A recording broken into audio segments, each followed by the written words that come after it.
ఇక మా చిన్నాన్నగారి విషయానికి వద్దాం.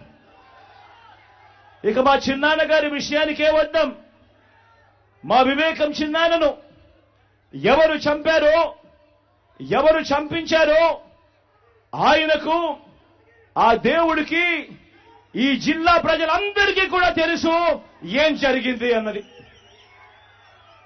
కానీ బుడగ జల్లేందుకు ఇద్దరు చెల్లెమ్మలను ఎవరు పంపించారో, వారు వెనకాల ఎవరు ఉన్నారో మాత్రం మీ అందరికీ కూడా రోజు కనిపిస్తూనే ఉంది.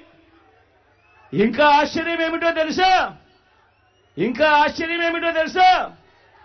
వివేకం చిన్నాన్నను అతి దారుణంగా చంపి, అవును నేనే చంపాను అని అతి హేయంగా బహిరంగంగా చెప్పుకుంటూ తిరుగుతున్న హంతకుడికి మద్దతిస్తున్నది ఎవరు?